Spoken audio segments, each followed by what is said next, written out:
France की capital Paris के southern outskirts में रियो प्रिजन मौजूद है, जिसे देश की सबसे मॉडर्न और सिक्योर जेल माना जाता है। यहाँ देश के सबसे हाई प्रोफाइल कैदियों को रखा जाता है। चारों तरफ कंक्रीट की 17 फीट ऊंची दीवारें, कटीले तारों की मोटी फेंस और वॉच टावर्स पर 24 घंटे स्नाइपर राइफल्स लिए खड़े गार्ड्स इस जेल की सुरक्षा व्यवस्था को इतना सख्त बना देते हैं कि यहाँ परिंदा भी पर नहीं मार सकता। इस जेल की सबसे खास बात यह है कि इसके ऊपर चारों तरफ एंटी हेलीकॉप्टर नेटिंग बिछी रहती है, यानी जमीन से लेकर आसमान तक हर एक्टिविटी पर सुरक्षा की निगाह रहती है। इतनी पुख्ता व्यवस्था के चलते इस जेल से किसी कैदी का भाग पाना नामुमकिन माना जाता था। लेकिन 1 जुलाई 2018 को यहाँ कुछ ऐसा हुआ जिसकी कल्पना किसी ने सपने में भी नहीं की होगी। यहाँ फ्रांस के उस दशक के मोस्ट वांटेड क्रिमिनल और पब्लिक एनिमी नंबर 1 को रखा गया था, जो अब तक कम से कम 30 बड़ी रॉबरीज को अंजाम दे चुका था और इससे पहले 2013 में एक दूसरी हाई सिक्योरिटी जेल से फरार हो चुका था। यही वजह थी कि उसे इस इम्पॉसिबल टू ब्रेक प्रिजन में एक्स्ट्रा सिक्योरिटी के साथ बंद रखा गया था। 1 जुलाई 2018 को सुबह करीब 11 बजे उसे उसके भाई से मुलाकात कराने के लिए विजिटिंग रूम में लाया गया। उसका बड़ा भाई उसे समझा रहा था कि वो जेल में रहकर खुद को सुधारे और अब नेक रास्ते पर आ जाए, लेकिन तभी अचानक आसमान से आती तेज आवाज ने पूरे कोर्टयार्ड को हिला दिया। एक हेलीकॉप्टर जेल की सुरक्षा को भेदता हुआ कोर्टयार्ड में उतर आता है। उससे 2 नकाबपोश हाथ में AK-47 हथियार लेकर कूदते हैं और फिर एकदम फिल्मी अंदाज में दरवाजों को तोड़ते हुए कुछ ही मिनटों में उस मोस्ट वांटेड क्रिमिनल को हेलीकॉप्टर में बिठाकर आसमान में गायब हो जाते हैं। फ्रांस का सबसे खतरनाक क्रिमिनल दिन दहाड़े सबके सामने जेल से फरार हो चुका था। ये कहानी है फ्रांस के क्रिमिनल ऑफ द सेंचुरी कहे जाने वाले रेडवान फाइद की। एक ऐसा गैंगस्टर जिसने फिल्में देखकर क्राइम सीखे और फिर बिल्कुल फिल्मी अंदाज में उसने दुनिया की सबसे अजीब जेल ब्रेक की घटना को एक नहीं 2 बार अंजाम दिया। A spectacular break last July hit lines worldwide. 25 police officers are continuing hunting French prison breaker Redouane Faïd. रेडवान Faez का जन्म 10 मई 1972 को फ्रांस के क्रील में हुआ। उसके पिता डेराजी एक केमिकल फैक्ट्री में काम करते थे। रेडवान फायद अपने पेरेंट्स की 9वीं संतान था। उसके पिता अल्जीरिया से इमिग्रेंट के तौर पर फ्रांस आए थे। अल्जीरिया पहले एक फ्रेंच कॉलोनी हुआ करता था और जब अल्जीरिया में फ्रांस से आज़ादी को लेकर जंग छिड़ी थी तो रेडवान फायद के फादर डेराजी ने वॉलंटरी अल्जीरिया की तरफ से फ्रेंच अल्जीरियन वॉर में लड़ाई लड़ी थी। क्रील नाम के जिस एरिया में रेडवान फायद का परिवार रहता था वो उस दौर में फ्रांस के उन इलाकों में गिना जाता था जहां अनएम्प्लॉयमेंट, पावर्टी और क्राइम की जड़ें गहराई तक फैली हुई थीं। बचपन से ही रेडवान फायद ने मोहल्ले के बड़े लड़कों को छोटी मोटी चोरी करते, कारें चुराते और पुलिस को चकमा देते देखा। इसका असर उसकी सोच पर भी पड़ा और उसने छोटी सी उम्र में ही चोरियां करना शुरू कर दिया। वो कभी मॉल से खिलौने या कॉमिक्स चुराता तो कभी दुकानों से कैंडी चुरा लेता था। रेडवान फायद के फादर डेराजी उसूलों पर चलने वाले आदमी थे, इसलिए जब उन्हें अपने बेटे रेडवान फायद की चोरी की आदत के बारे में पता चला तो उन्होंने उसे सुधारने के लिए बेल्ट से बुरी तरह पीटा। लेकिन माँ का प्यार सिद्धांतों के आगे ढाल बनकर खड़ा हो गया। रेडवान फायद की माँ ने उससे वादा करवाया कि वो फिर कभी चोरी नहीं करेगा, लेकिन रेडवान फायद का मन तो जैसे चोरी में ही रम चुका था, जिसके लिए वो हर पिटाई झेलने को तैयार था। 11 साल की उम्र तक आते आते उसने अपने पड़ोस के 3 और बच्चों के साथ मिलकर एक कॉस्मोपॉलिटन गैंग बना लिया। अब वो दोस्तों के साथ मिलकर थोड़ी और बड़ी चोरियां करने लगा। वो सुपरमार्केट्स और अपार्टमेंट से टीवी, स्टीरियोज और अन्य इलेक्ट्रॉनिक आइटम्स चुराने लगा और ड्रग्स की डीलिंग भी करने लगा। उसे गुड लुकिंग दिखना काफ़ी पसंद था, इसलिए वो इन अपराधों से मिले पैसों से अपने पसंदीदा ब्रांडेड कपड़े खरीद कर पहनता। रेडवान फायद को क्राइम की दुनिया काफ़ी फैसिनेटिंग लगती थी, जिसमें उसे हर पल में एक अलग ही तरह का थ्रिल फील होता था। रेडवान का ख्वाब फ्रांस का सबसे नामचीन क्रिमिनल बनने का था। वो बहुत ज़्यादा फेमस और रिच बनना चाहता था और इसके लिए वो कुछ भी करने को तैयार था। इसके अलावा इस दौरान उसके पिता अल्जीरिया में वापस शिफ्ट हो गए थे और उसकी माँ की डेथ हो गई थी, इसलिए उसे अब कोई रोकने टोकने वाला नहीं था। यही वजह थी कि वो अपने क्राइम को ऊंचाई देना चाहता था। छोटे मोटे अपराधों से उसको किक नहीं मिल रही थी, इसलिए वो जल्द ही बड़े अपराधों की दुनिया में कदम रखने के लिए क्रील के एक जाने माने चोर और एक ताकतवर gang leader gene Claude Bessel के अंडर काम करने लगा। 1991 में जब वो 18 साल का था, उसने हथियारों के दम पर एक डिपार्टमेंटल स्टोर को लूटने की कोशिश की, लेकिन इस दौरान वो पहली बार पुलिस के हत्थे चढ़ गया। पर चूंकि उस समय उसकी उम्र कम थी और उसका कोई भी बड़ा क्रिमिनल रिकॉर्ड नहीं था, इसलिए पुलिस ने उसको वार्निंग देकर छोड़ दिया। लेकिन पुलिस को कहाँ पता था कि जिसे वो नादान समझकर माफ कर रहे हैं, वही आदमी आगे चलकर उनके लिए देश की सबसे बड़ी मुसीबत बन जाएगा। पुलिस से छूटने के बाद रेडवान फायद ने अपनी खामियों पर काम किया। उसके क्राइम की सबसे बड़ी इंस्पिरेशन फ्रेंच क्राइम थ्रिलर और अमेरिकन गैंगस्टर मूवीज थी। वो बचपन से ही सिनेमा का दीवाना था। स्कारफेस, द गॉडफादर, कैसीनो और हीट जैसी फिल्में उसने अनगिनत बार देखी। इन फिल्मों ने जैसे उसकी सोच पर कब्जा कर लिया था। वो हर सीन को दोस्तों के साथ दोहराता, गैंगस्टर्स के डायलॉग्स को हर वक्त बुदबुदाता और अपने आप को किसी फिल्मी क्रिमिनल की तरह इमेजिन करता। वो फिल्मों को अपनी जिंदगी का हिस्सा इस तरह बना चुका था कि वो लूट के दौरान फिल्मों के डायलॉग बोलता। एक बार एक लूट के दौरान बैंक टेलर को बंदूक से धमकाते हुए उसने 1984 की फिल्म मिसरीन का डायलॉग बोला, चुप रहो, मैं जो कहता हूं वो करो, मुझे तुमसे कोई शिकायत नहीं है, मुझे सिर्फ पैसे चाहिए, अपने बच्चों के बारे में सोचो। उस एक लूट से फायद और उसके ग्रुप को 2400 फ्रैंक्स मिले, जो उनकी एक दशक की छोटी मोटी चोरियों से भी ज्यादा थे। उसने ये पैसा खर्च करने के लिए भी फिल्मों से आइडियाज लिए, ताकि वो अपने बनाए हुए कैरेक्टर के मुताबिक रह सके। उसके इसी जुनून और सोच ने उसे आम अपराधियों से अलग बना दिया, और 1990 के दशक के आखिर तक उसका नाम पूरे फ्रांस में गूंजने लगा। वो फ्रांस के बड़े armoured car hold up man, jewellery thieves और बैंक रॉबर्स में से एक बन गया था। धीरे धीरे उसके अपराध लगातार बड़े होते जा रहे थे। हर अपराध में या तो वो किसी हॉलीवुड एक्शन फिल्म का सीन दोहराता या फिर क्राइम करने के दौरान किसी फिल्म का कोई डायलॉग बोलता। ऐसे ही एक बार वो और उसकी टीम क्रील में ज्वेलरी स्टोर को लूटते हैं। इस दौरान उन सब ने फेमस पॉलिटिकल लीडर्स के चेहरे वाली रबर की मास्क पहन रखी थी। ये सब बिल्कुल पैट्रिक स्वेस की फिल्म पॉइंट ब्रेक की तरह था। यहाँ लूटपाट करके जाते वक्त रेडॉन फैयाद उस फिल्म का ही एक डायलॉग बोलता है, thank you very much ladies and gentleman, and please don't forget to vote. हालांकि फैयाद ने इस दौरान किसी भी इंसान को नुकसान नहीं पहुंचाया। वो रॉबरी करते समय अक्सर नॉन वायलेंट तरीके ही अपनाता था। फैयाद चोरी करने को एक आर्ट मानता था और उसे लगता था कि खून खराबा उसकी कला को बर्बाद कर देगा। वो हर डकैती से पहले पूरा नक्शा बनाता, पुलिस की रिस्पॉन्स एंटिसिपेट करता और भागने के रास्तों की योजना तैयार रखता। वो अपनी गैंग का लीडर था और उसे उसकी गैंग वाले डॉक या फिर ब्रेन कहते थे। रेडॉन हर वारदात से पहले अपनी गैंग को ऐसे समझाता जैसे कोई क्लास ले रहा हो। इस दौरान 1995 में ही माइकल मैन की फिल्म हीट रिलीज होती है। ये फिल्म भी गैंगस्टर्स के बारे में थी और ये फिल्म रेडॉन फैयाद को इतनी ज़्यादा पसंद आई कि उसने इसे 100 से भी ज़्यादा बार देखा। उसने फिल्म के एक एक सीन, एक एक डायलॉग को अपने अंदर बसा लिया। फिल्म रिलीज होने के 2 साल बाद 1997 में फैयाद और उसके साथी एक आर्मर्ड ट्रक को लूटने के लिए उस पर हॉकी मास्क पहनकर हमला कर देते हैं। ये बिल्कुल वैसा ही था जैसे हीट फिल्म में रॉबर्ट डिनेरो की गैंग ने किया था। उस ट्रक को अपने कब्जे में लेने के बाद वो और उसके साथी उसमें से कैश और गोल्ड निकालकर अपनी गाड़ी में भरने लगते हैं। लेकिन कैश इतना ज़्यादा था कि वो जब तक उसे पूरा कलेक्ट कर पाते तब तक वहाँ पुलिस आ गई। दोनों तरफ से फायरिंग होने लगी, लेकिन फैयाद और उसके गैंग के लोग किसी तरह बच निकले। घटना को अंजाम देने के बाद पुलिस उसके हाथ धोकर पीछे पड़ गई। उसे लगा कि फ्रांस में रहना अब सेफ नहीं है, इसलिए वो पहले स्विट्जरलैंड और फिर इजराइल चला गया। इसी तरह वो लगभग 2 साल तक पुलिस को चकमा देता रहा, लेकिन साल 1998 में आखिरकार फ्रेंच पुलिस ने उसे ढूंढ निकाला और कोर्ट के आगे हाजिर कर दिया। कोर्ट उसको 30 साल की सज़ा सुनाती है और उसे मॉलिंजर जेल में डाल दिया जाता है। लेकिन जेल में भी वो इतने बिंदास तरीके से रहता जैसे वो अपने घर में हो। साथ ही वो शब्दों का जादूगर था। वो अपनी बड़ी बड़ी बातों से किसी को भी इन्फ्लुएंस कर लेता था। उसका करिश्मा ऐसा था कि जेल के अंदर बाकी प्रिजनर्स के साथ साथ जेल के गार्ड्स भी उसकी बातों के कायल थे। उसके इसी अच्छे बर्ताव की वजह से उसने जेल में सिर्फ 10 साल की सज़ा काटी और वो साल 2009 में पैरोल पर जेल से बाहर आ गया। जेल से बाहर आने के बाद उसके मन में एक बात बार बार आ रही थी कि वो जितना फेमस होना चाहता था उतना हुआ नहीं है। इसलिए उसने अपनी क्राइम भरी जिंदगी के ऊपर एक किताब लिखने का फैसला किया। वो पत्रकार जेमिन पिराड के साथ मिलकर आउटलॉन नाम से एक किताब लिखने लगा। इसके अलावा वो मीडिया के सामने आकर भी अपने अपराधों को एकदम हीरोइक टच के साथ बताने लगा। एक के बाद एक उसने कई टीवी इंटरव्यूज़ दिए जहां वो बार बार जोर देकर कहता कि जेल ने उसे सुधार दिया है। एक इंटरव्यू में उसने कहा, my demons art asleep, they are dead. Fayyad ने फिल्मों से अपराध करने के तरीके सीखे थे, लेकिन अब वो चाहता था कि फिल्म मेकर्स उससे सीखें कि गैंगस्टर फिल्में कैसे लिखी और बनाई जानी चाहिए। वो कहता, मेरा तजुर्बा बहुत ज़रूरी है। अगर स्क्रिप्ट राइटर्स असलीपन चाहते हैं तो उन्हें मेरे जैसे एक्सपीरियंस की बहुत ज़रूरत है। जहां वो ये सब बातें और इंटरव्यूज़ करके अपनी फ़ैन फॉलोइंग तैयार कर रहा था, तो वहीं कुछ टाइम बाद 2009 में उसकी बुक आउटलॉन फ्रेंच लैंग्वेज में पब्लिश हो जाती है।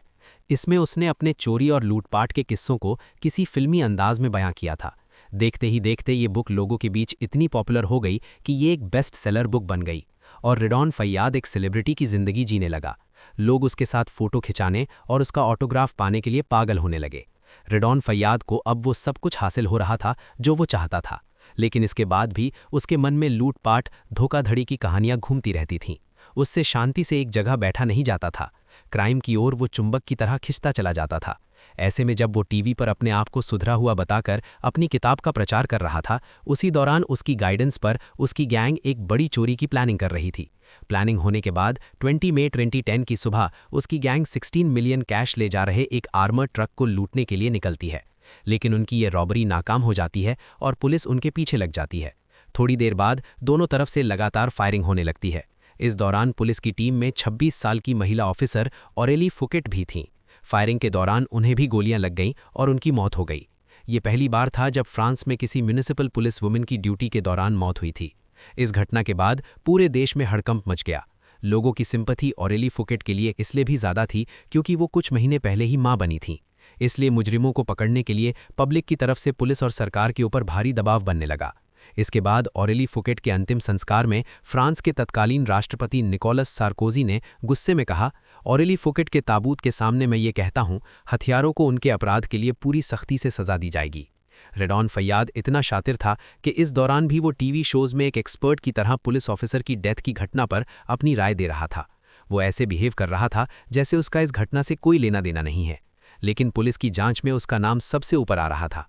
इसके बाद जब पुलिस फैयाद को ढूंढने में लगी हुई थी, तब भी वो एक नई चोरी को अंजाम दे रहा था। वो फ्रांस के उत्तरी शहर एरास के पास एक आर्म्ड व्हीकल को लूट रहा था। उसे पकड़ने के लिए पुलिस की तादाद बढ़ा दी गई और पुलिस ने दिन रात एक करके फैयाद को एक स्टिंग ऑपरेशन में उसके कई साथियों के साथ धर दबोचा। उसकी जेब से पुलिस को 2000 यूरोज मिले, जिनके सीरियल नंबर एरास में लूटे गए पैसों से मेल खाते थे। इसके बाद उस पर डकैती और ऑरेली फुकेट की हत्या का आरोप लगा। हालांकि उसने फुकेट पर गोली नहीं चलाई थी और ना ही उसे घटनास्थल पर होने का आरोपी ठहराया गया था, लेकिन सरकारी वकीलों ने उसे ही उस क्राइम का ऑर्गेनाइजर और इंस्टिगेटर बताया। दोनों मामलों में कोर्ट ने उसे दोषी ठहराते हुए 2012 में 53 साल की सज़ा सुना दी। तब उसकी 40 साल की उम्र थी और ऐसे में ये सज़ा उसके लिए एक तरह की उम्र कैद की सज़ा थी। उसे फ्रांस की सेक्वेडियन जेल में रखा गया, जहां वो ऐसे रहता था जैसे वो कोई हीरो हो। लोग उसके कारनामे सुनकर हैरान रह जाते और वो भी किसी फिल्मी कहानी की तरह उन्हें अपने किस्से सुनाता, लेकिन इसके साथ ही वो काफ़ी शांत भी रहता था ताकि किसी को उसके इरादों पर शक न हो। वो मन ही मन में जेल से बाहर निकलने की प्लानिंग कर रहा था। कई दिनों तक वो इसके लिए खुद को तैयार करता रहा। फिर 13 अप्रैल 2013 की वो सुबह आई जब गार्ड्स फैयाद को उसके भाई से मिलवाने ले जा रहे थे। उस समय उसके हाथ में एक बैग था।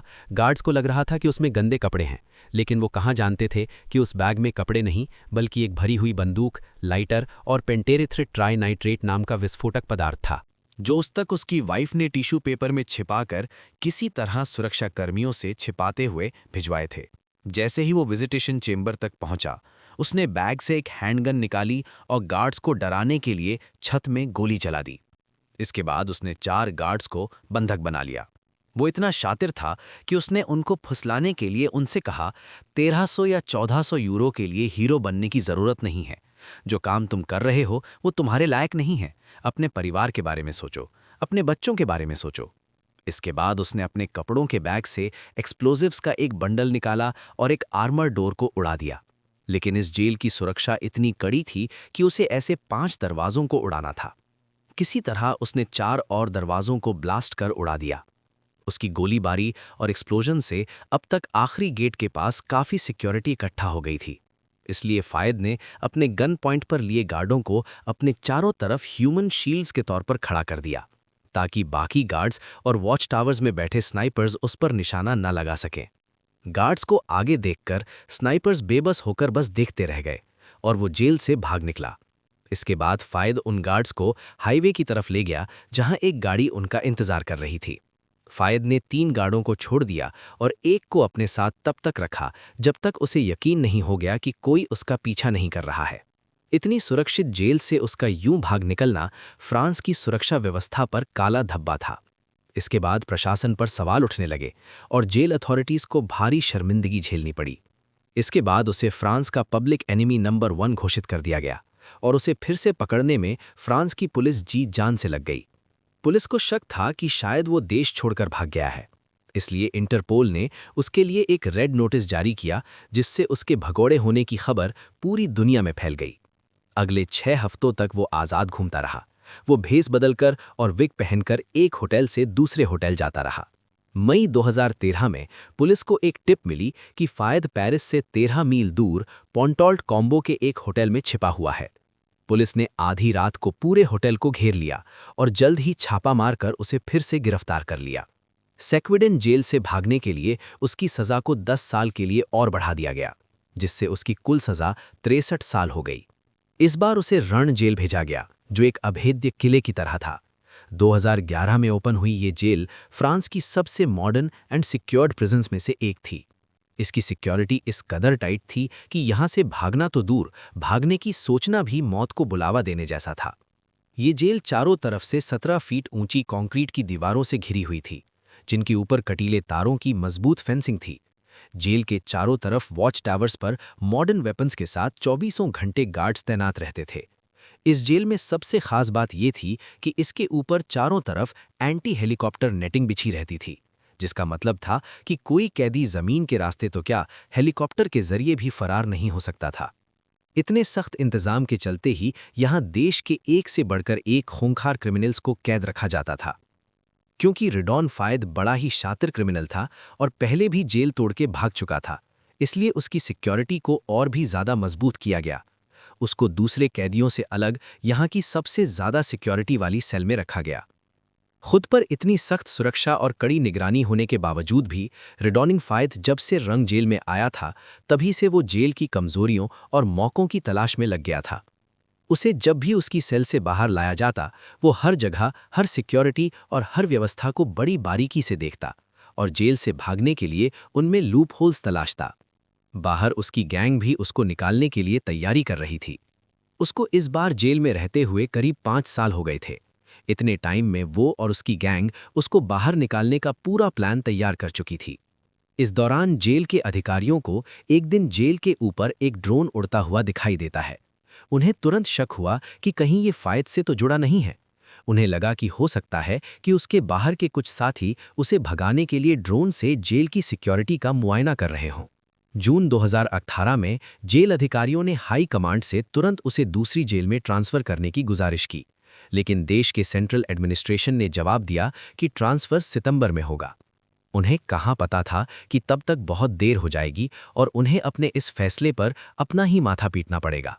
1 जुलाई 2018 को फायद को उसके भाई इब्राहिम से मिलने के लिए विजिटेशन चेंबर में लाया जाता है। जहां एक तरफ वो अपने भाई से बातें कर रहा था, वहीं उसी दिन दूसरी तरफ जेल से कुछ दूरी पर उसके साथी उसे जेल से बाहर निकालने की प्लानिंग पर काम शुरू कर चुके थे। 65 साल के फ्लाइट इंस्ट्रक्टर स्टेफन बाय के पास 2 लोग स्टूडेंट्स बनकर आते हैं और कहते हैं कि वो बस देखना चाहते हैं कि हेलीकॉप्टर कैसे उड़ाया जाता है। उसके लिए वो फ्लाइट इंस्ट्रक्टर स्टेफन बाय को 500 यूरो देने को भी तैयार थे। स्टेफन बाय इसके लिए तैयार हो गए और दोनों को हेलीकॉप्टर में बिठाकर उन्होंने आसमान में उड़ान भर दी। बीच उड़ान में स्टेफन बाय को ये देख बड़ा अजीब लगा कि उन दोनों स्टूडेंट्स ने अपना हुलिया बदल रखा था। उन दोनों ने विग, काले स्की मास्क और पैरामिलिट्री कॉम्बैट गियर पहने थे, लेकिन स्टेफन ने ज़्यादा ध्यान नहीं दिया और वो अपना काम करते रहे। थोड़ी देर आसमान में उड़ान भरने के बाद स्टेफन बाय को एक खेत में हेलीकॉप्टर उतारने और इंजन बंद करने के लिए कहा गया, क्योंकि उन दोनों स्टूडेंट्स का एक और साथी आने वाला था। हेलीकॉप्टर के लैंड करने के बाद वो दोनों खेत के किनारे टॉयलेट करने चले गए, जबकि स्टेफन बाय हेलीकॉप्टर के पास ही खड़े रहे। कुछ सेकंड्स बाद जब स्टेफन ने पीछे मुड़कर देखा तो उनके होश उड़ गए। खुद को स्टूडेंट बताने वाले वो दोनों लोग और उनके साथ उनका तीसरा साथी तीनों स्टेफन की तरफ AK-47 तानकर खड़े थे। असल में ये लोग रेडॉन फायद के भाई और भतीजे थे, जो उसको जेल से भगाने के लिए निकले थे। इसके बाद उन्होंने स्टेफन बाय को बताया कि वो रेडॉन फायद को जेल से आज़ाद कराने जा रहे हैं और हेलीकॉप्टर को जेल के ऊपर लेके जाना है। यूं तो रन जेल के ऊपर ज़्यादातर जगहों पर केवलार की तारें लगी थीं ताकि हेलीकॉप्टर से हमला ना हो सके, लेकिन जेल के गेट के पास एक छोटा सा 3 साइडेड कोर्टयार्ड ऐसा था जहां ये सुरक्षा नहीं थी। हालांकि कोई भी मॉडर्न हेलीकॉप्टर इतनी छोटी जगह में उतर नहीं सकता था, लेकिन स्टेफन बाय का पुराना हेलीकॉप्टर इस काम के लिए बिल्कुल सही था, क्योंकि उसके रोटर ब्लेड्स काफ़ी छोटे थे। इसी वजह से रेडॉन फायद के साथियों ने उसी हेलीकॉप्टर को चुना था। सारी तैयारी हो चुकी थी और अब बस एक्शन की बारी थी। स्टेफन बाई ने जब उनकी बात मानने में आनाकानी की तो उनके एक हाईजैकर ने कहा, बेवकूफ मत बनो, अगर तुमने बात नहीं मानी तो अंजाम बुरा होगा। हमारा एक साथी तुम्हारे घर के बाहर खड़ा है। अगर तुमने जरा सी भी गड़बड़ की तो इसकी कीमत तुम्हारी बेटी और पत्नी को चुकानी होगी। स्टीफन बाय डर गए और हेलीकॉप्टर को उनके अनुसार उड़ाने लगे। जेल के सिक्योरिटी गार्ड्स को सुबह 11:18 के आसपास जेल कंपाउंड के ऊपर ये हेलीकॉप्टर उड़ता हुआ दिखाई देता है। कुछ देर बाद हेलीकॉप्टर कोर्ट यार्ड में उतर आता है। हेलीकॉप्टर में से 2 हुडेड लोग स्की गॉगल्स पहनकर हाथों में AK-47 राइफल्स और बाकी सामान लेकर बाहर आ जाते हैं।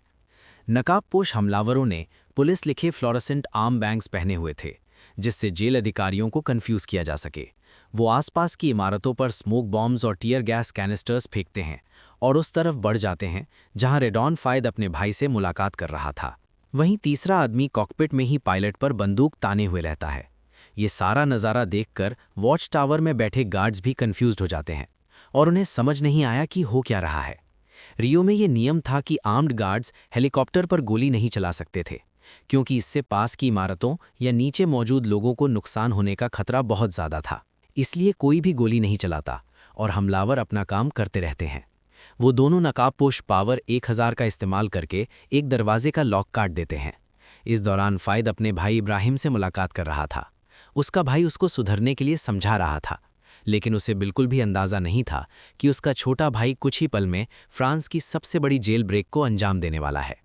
फ़ैद के साथी एक एक कर सभी दरवाज़ों को तोड़ते जा रहे थे और जैसे ही फ़ैद के कानों तक मेटल के कटने की तेज़ आवाज़ आई, फ़ैद खड़ा हो गया और अपने भाई से कहता है, वो मुझे लेने आ गए।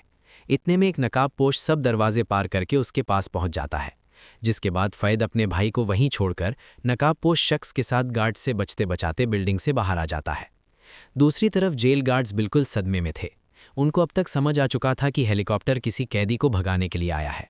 ऐसे में जहां कई गार्ड्स कोर्टयार्ड की तरफ कैदी को भागने से रोकने के लिए बढ़ रहे थे, तो वहीं कुछ गार्ड्स मदद के लिए फ़ोन पर फ़ोन लगाए जा रहे थे। एक गार्ड इमरजेंसी नंबर 17 डायल करता है। जब ऑपरेटर फ़ोन उठाता है तो ये सुनकर उसकी हंसी छूट जाती है कि किसी कैदी को एस्केप करने के लिए हेलीकॉप्टर आया है। उसे यकीन नहीं हुआ कि एंटी हेलीकॉप्टर नेटिंग के होते आखिर ऐसा कैसे पॉसिबल हो सकता है। इस पर गार्ड चिल्लाता है कि तुरंत मदद चाहिए, पर ऑपरेटर उसे शांत होकर प्रोटोकॉल फॉलो करने को कहता है। इस पूछताछ में पूरे 5 मिनट बर्बाद हो जाते हैं और तब तक फ़ैद शांति से कोर्टयार्ड में चला आता है। वो एकदम हीरो की तरह महसूस कर रहा था। हेलीकॉप्टर के ब्लेड्स लगातार घूम रहे थे। फ़ैद को एक गार्ड और 2 कैदी कांच के पीछे से उसे घूरते हुए दिखते हैं। वो उनकी तरफ मुड़ता है, अपने दाहिने हाथ को माथे पर लगाकर एयरफोर्स सैल्यूट देता है और फिर पायलट के बगल वाली फ्रंट पैसेंजर सीट पर बैठ जाता है।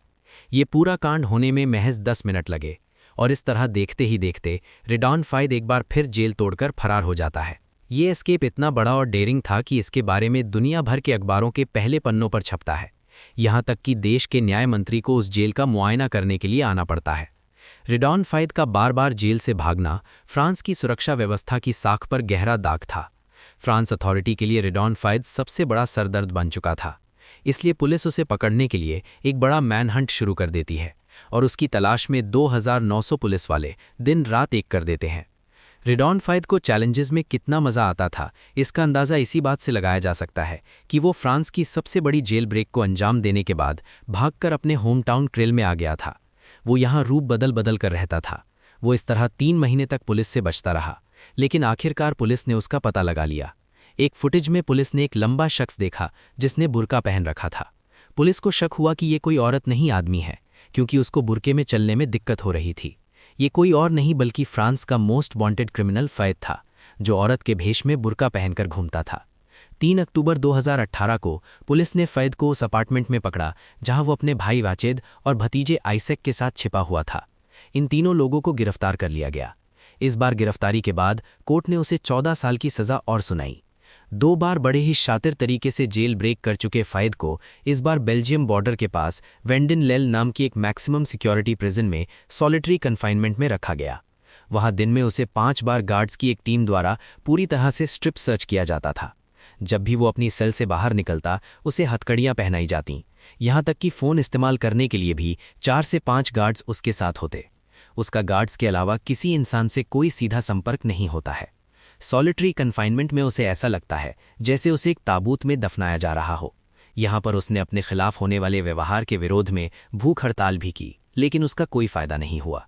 फ़ायद आज भी इसी जेल में बंद है, लेकिन जेल अथॉरिटी को हर दम एक डर सा लगा रहता है कि ना जाने ये शातिर मुजरिम कब, कहाँ और कैसे भाग निकले। अगर आपको प्रिजन एस्केप स्टोरीज पसंद आती हैं तो आपको Mexican drug Lord L Chapo की प्रिजन ब्रेक की कहानी ज़रूर देखनी चाहिए कि आखिर कैसे वो टनल खोदकर भाग निकला था। इसके अलावा एल कैट्रिस प्रिजन ब्रेक की कहानी भी आपको बेहद पसंद आएगी, जहां की समुद्र के बीचों बीच बनी जेल को तोड़कर 3 कैदी पुलिस की नाक के नीचे से फरार हो गए थे।